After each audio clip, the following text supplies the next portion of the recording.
इतने सारे लोग।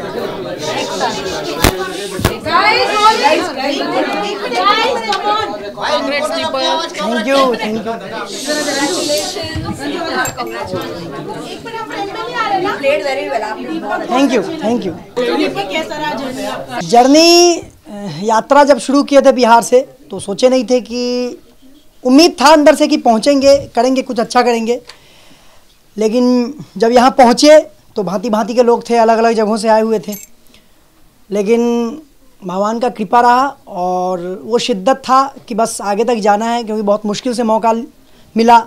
एक आदमी का एक तरीके से हम, एक जो सीट होता है एक कंटेस्टेंट का, एक कॉमनर का, वो हम भरे थे, तो वो जिम्मेदारी थी सर के ऊपर, तो बस खेलते चले गए और अच्छा होता चला गया, टास्क भी परफॉर्म करते चले गए और अभी इस काबिल हुए कि आप लोग यहाँ खड़े हैं और इंटरव्यू ले रहे हैं। पर दीपक क्यों वेट नहीं किया फिनाले तक और पैसे लेके निकल गए?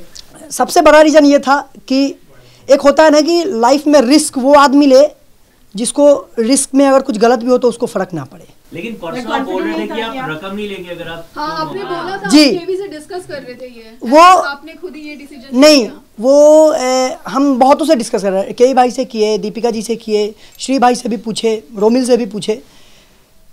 केवी भाई का नज़रिया कि केवी भाई उनके बैंक बैलेंस में सॉलिड अमाउंट है तो उनको फ़र्क ना पड़ेगा। बात बाकी सबका बैकग्राउंड और हालात अलग अलग होता है, हमारे परिवार का हालात अलग है। अगर खुदा न खास्ते, चूँकि हमारा एक ये है कि हमारी बहन की शादी अगले साल हमको करनी है, इसी साल करनी है, और अगर खुदा न खास्ते कुछ ऊंच नीच हो जाता तो वो बात अलग है। हमको अपने टैलेंट पे भरोसा है कि हम बाहर निकलेंगे तो अच्छे अच्छे गाने बनाएंगे, वो मतलब जो भी मौका मिलेगा उसको हम दोनों हाथों से लपकेंगे और अच्छा काम करेंगे। लेकिन कहीं अगर कुछ हो जाता तो हम ये जो डिसीजन लिए ना, हम अपने पूरे फैंस के बलबूते पे जो यहाँ तक पहुँचे हैं उनको एक सम्मान दिए और अपने परिवार का वो सोच के, उनकी जो माली हालत है, फिनेंशियल कंडीशन है, वो सोच के हम ये डिसीजन लिए। और हमको लगता है कि पूरा बिहार और मुजफ्फरपुर और जहाँ से हम आते हैं, हमारा गांव आथर, वो सब इस डिसीजन में मेरे साथ रहेगा। तो आपको कब पता चला कि आप नहीं जीत पाएंगे ये बिग बॉस की ट्रॉफी और आपने ये डिसीजन लिया कि आप पैसे लेके मौका? नहीं, जेन्युइनली दिल में वो 80% जो होता है ना, क्योंकि ये गेम शो है और आपके सामने में खड़ा कौन है तो श्रीशांत और दीपिका जी, जो इतनी बड़ी फेम है और इतना उन्होंने नाम कमाया है, दिल में जेन्युइनली बोले तो उम्मीद था कि हम जीतेंगे, 80% जीतेंगे। लेकिन वो जो उस समय जो हम बजर बजा, आप देखे होंगे बहुत सॉलिड एकदम जल्दी से बजर दबा दिए, वो इसलिए क्योंकि हम अपने परिवार के लिए रिस्क नहीं लेना चाहते थे। अगर वो मेरा अपना फैसला होता, मेरा परिवार अगर उस फैसले में शामिल नहीं होता तो हम खेल के आते और पूरा खेल के आते। दीपक अगर पैसा या पॉपुलैरिटी, क्या रीजन था बिग बॉस में आने का आपके लिए?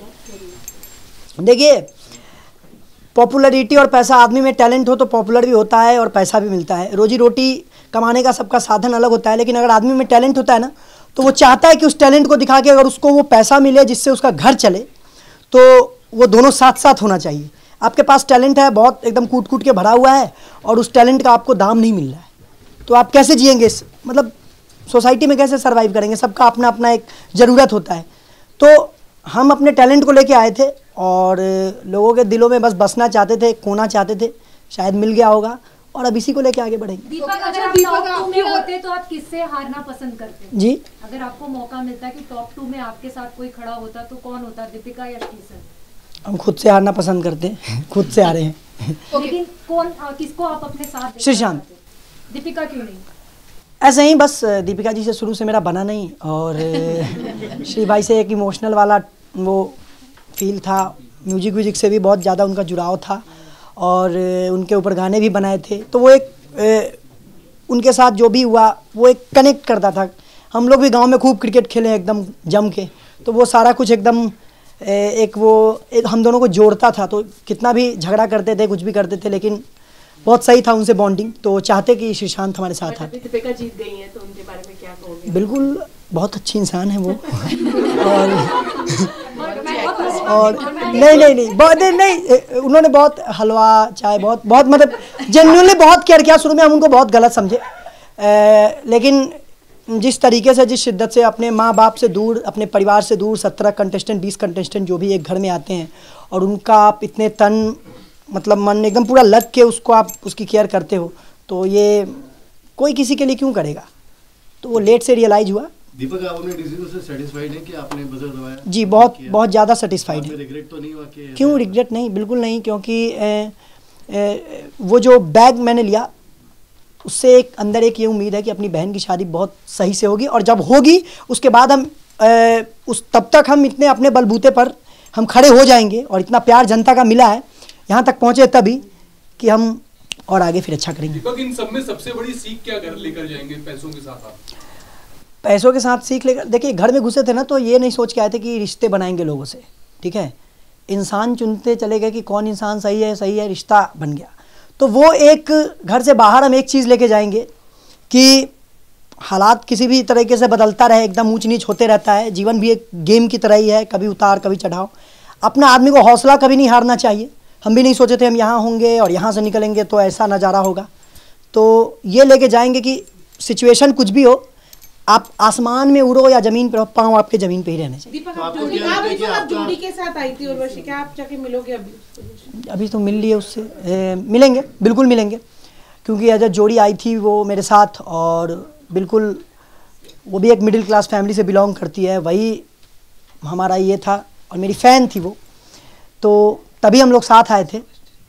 फिर आने के बाद हमारे बीच में झगड़ा वगड़ा होते रहता था, क्योंकि एक होता है ना कि जो आदमी अगर बात अगर मन के अंदर दबा के रखे तो वो बार बार वो रखते अंदर, और फिर वो भसर बन के निकलता बाहर।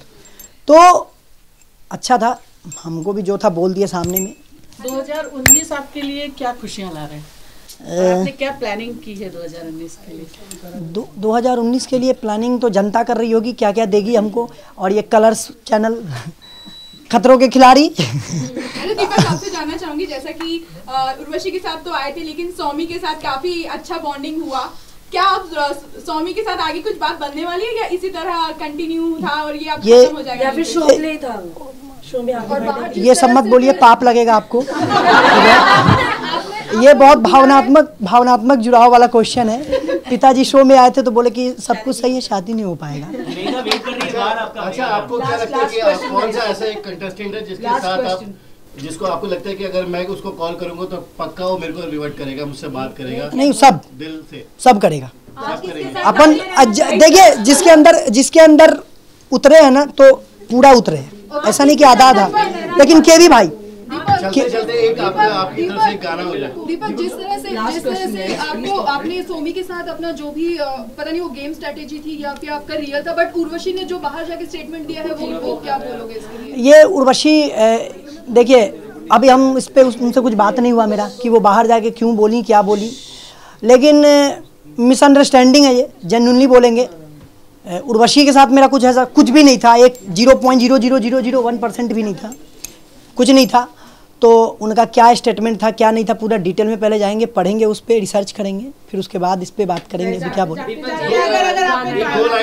अच्छा, बिल्कुल, हाँ, अपनी जर्नी पे एक गाना सुनाना चाहेंगे। अभी कुछ देर पहले सलमान सर के साथ थे हम, तो एक गाना हम घर में ही मन में लिखे थे।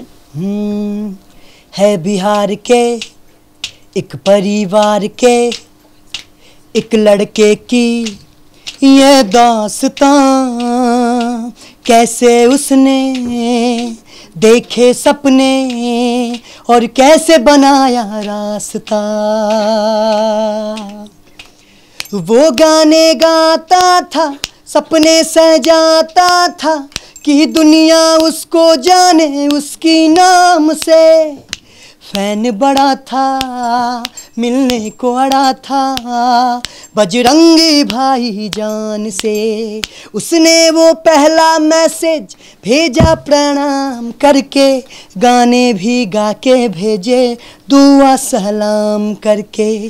किस्मत ने खेला अपना खेल कि बंदा पहुंचा बम्बई शहर में। मेहनत से गया लकीरा मेल कि बंदा आया बिग बॉस के घर में। अब वो लम्हा था जो जाने कहाँ था, वो पास खड़ा था सलमान के। था ये वो नज़ारा जो हद से प्यारा, जैसे भक्त मिले भगवान से। Thank you, thank you. आप लोग अपना प्यार आशीर्वाद ऐसे ही बनाए रखिए। अलविदा, प्रणाम।